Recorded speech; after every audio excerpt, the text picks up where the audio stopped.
ACAC is a collective of people seeking asylum, refugees, undocumented migrants, as well as wider migrant community in Coventry. I agree with all the speakers before me.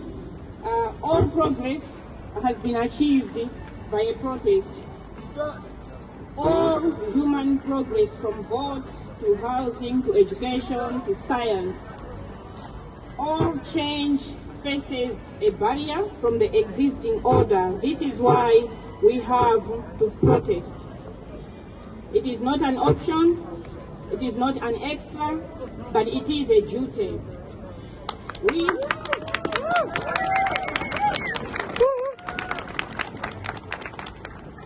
We have a world on fire with a global catastrophe looming.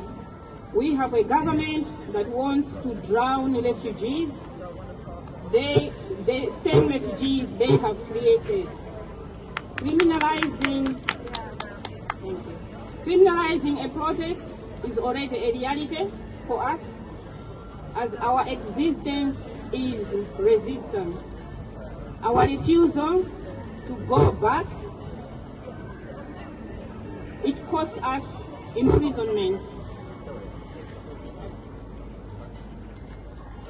And we are sent into detention centers.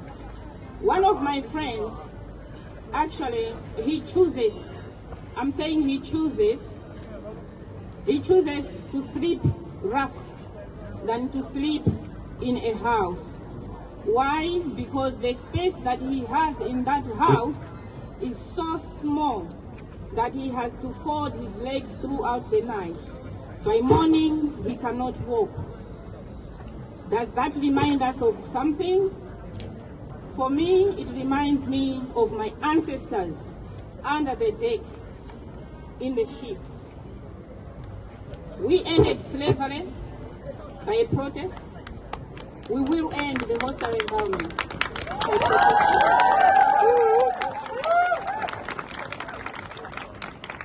In this country, we have two types of people. The people who defy the hostile environment, either the migrants who refuse to play their racist games, and the people who show us the solidarity with us protesting and providing practical support. Then we have a second group, which is the government, who are drowning in their own sea of lies.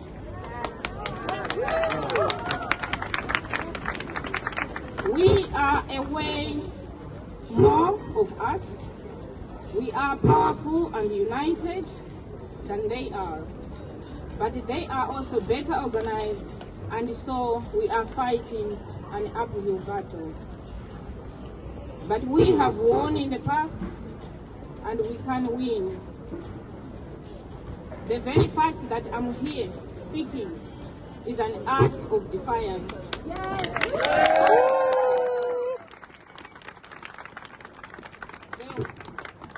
The hostile system needs to change. It needs to be built on dignity and not hate.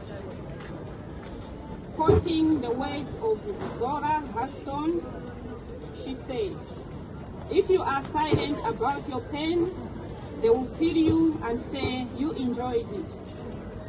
Here's the news. We are not going to be silent. We will kill the bill.